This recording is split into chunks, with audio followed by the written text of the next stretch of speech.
Welcome to Tamil plant recipes Tamil viewers. இப்போ வந்து நம்ம பிளாண்டாக புளி சட்னி எப்படி பண்ண போகிறோன்றதுக்கு நம்ம வந்து பார்க்க போகிறோம். இதுக்கு வந்து ஒரு நல்ல திக்கான ஒரு பாத்திரம் எடுத்துக்கிட்டு அதில் வந்து ஒரு 1/4 ஸ்பூன் வந்து ஒரு கடுகு ஆட் பண்ணிக்கோங்க. 1/4 ஸ்பூன் வந்து உளுத்தம்பருப்பு, 1/4 ஸ்பூன் வந்து கடலைப்பருப்பு ஆட் பண்ணிக்கிட்டு 1 ஸ்பூன் அளவுக்கு எண்ணெய் ஊற்றிடுங்க. ஊற்றிட்டு கொஞ்சம் ஃப்ளேம் வந்து ரொம்ப லோ ஃப்ளேமில் தான் வைக்கணும். ஏன்னா குயிக்காக தீஞ்சிடும். அதனால் வந்து லோ ஃப்ளேமில் வச்சுட்டிங்கன்னா உங்களுக்கு வந்து கடுகு பொரிய ஆரம்பிச்சிடும் சீக்கிரமாகவே. நம்ம பிளாண்ட் ரெசிபீஸ் தமிழ் சேனலை வந்து எல்லோரும் சப்ஸ்கிரைப் பண்ணுங்கள், லைக் பண்ணுங்கள், ஷேர் பண்ணுங்கள், கமெண்ட் பண்ணுங்கள். உங்கள் ஃப்ரெண்ட்ஸ் எல்லாருக்குமே ஷேர் பண்ணுங்கள். இது எஸ்பெஷலி ஃபார் வந்து அல்சர் பேஷண்ட்ஸுக்கும் வயிறு காரம் ஜாஸ்தி சாப்பிட முடியாத பேஷண்ட்ஸ்க்காகவே பிரத்யேகமாக இது பண்ணுற சேனல் இது. அவங்களுக்காக மட்டுமே தான் நான் வீடியோ போடுறேன். நார்மலாக சாப்பிட்ற யாருக்குமே இது சூட் ஆகாது. பட் ஆனால் அல்சர் பேஷண்ட்ஸ்க்கு எல்லாமே இது ரொம்ப நல்லா சூட் ஆகும், நல்லா தான் இருக்கும். இப்போ வந்து கடுகு பொரிய ஆரம்பிச்சிடுச்சு. கடுகு பொரிய ஆரம்பித்ததுக்கப்புறம் பொரிஞ்சு முடிஞ்சதுக்கப்புறமா நான் வந்து இது வந்து அரைக்கலை, டைரெக்டாக சட்னிக்கு தேங்காய் பத்தை போட்டு அரைக்கலை. அதுக்கு பதிலாக வந்து நான் டெசிகேட்டட் கோகோனட் யூஸ் பண்ணுறேன். டெசிகேட்டட் கோகோனட் வந்து உங்களுக்கு சட்னிக்கு எந்த அளவுக்கு கோகோனட் தேவைப்படுமோ அந்தளவுக்கு போடுங்க. அப்படி இல்லைன்னா ஒரு 5 ஸ்பூன்ஸ் ஆஃப் டெசிகேட்டட் கோகோனட் போடுங்க.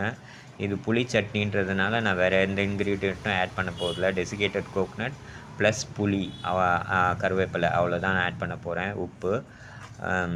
ஸோ டெசிகேட்டட் வந்து போடுறேன். டெசிகேட்டட் கோகோனட் போடுறதுனால என்னென்னா நம்ம மிக்சியில் போட்டு அரைக்க வேண்டாம். டைரெக்டாக போட்டுட்டு புளியை கரைச்சிட்டு கொதிக்க வச்சோம்னா இது சட்னி ரெடி ஆகிடும்.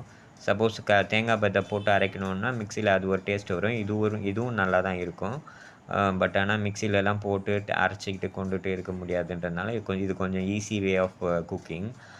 இப்போ வந்து நான் வந்து ஒரு 2.25 பட்டை புளி ஆட் பண்ணுறேன். இதுக்கு 5 ஸ்பூன் டெசிகேட்டடுக்கு 2.25 பட்டை புளி போடணும். புளி போட்டுட்டு இதுக்கு வந்து 1/2 ஸ்பூன் உப்பு போட்டால் போதும். கருவேப்பிலை ஆட் பண்ணுறேன் இப்போ நான். கருவேப்பிலை வந்து கொஞ்சமாக தான் போடுறேன் இப்போது. லாஸ்ட்டாக மிச்சம் கொஞ்சம் போட்டுக்கலான்னு விட்டுட்டேன். இப்போ வந்து தண்ணி ஆட் பண்ணியிருக்கேன் தேவையான அளவுக்கு. ரொம்ப தண்ணி ஆட் பண்ணிடாதீங்க, ஏன்னா ரொம்ப கொதிக்க வேண்டியதாகிடும்.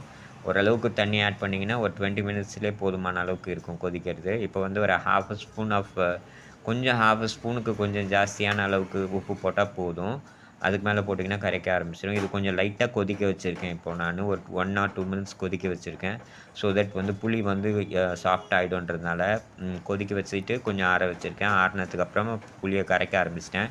புளி நல்லா வந்து சாஃப்டாக இருக்கிறதுனால ஈஸியாக கரைக்க வருது. அதனால் நல்லா எல்லா சைடும் புளியை வந்து நல்லா கரைக்க ஆரம்பிச்சிட்டேன். நம்ம கொதிக்க வச்சதுனால ஈஸியாக கரைஞ்சிடும் புளி. இது வந்து வயிறு காரம் சாப்பிட முடியாத பேஷண்ட்ஸ்க்கு ரொம்ப நல்லாயிருக்கும்.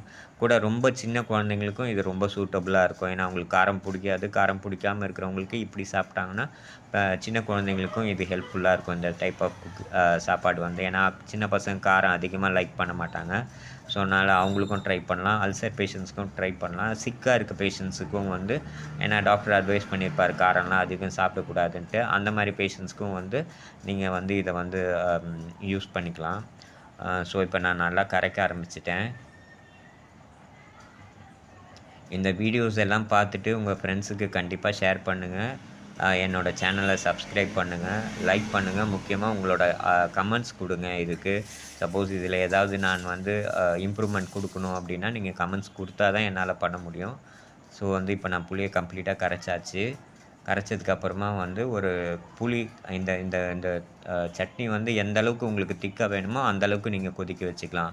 இப்போ நான் வந்து 20 மினிட்ஸ் கொதிக்க வைக்க போகிறேன். ஸோ தட் வந்து அந்த 20 மினிட்ஸில் வந்து அது நல்லா திக்கு கன்சிஸ்டன்சியில் வந்துடும். இதோ பாருங்கள், இப்போ நான் காட்டுறேன். இது வந்து 20 மினிட்ஸ்க்கு அப்புறமா இருக்கிற கன்சிஸ்டன்சி நல்லா திக்காகிடுச்சு.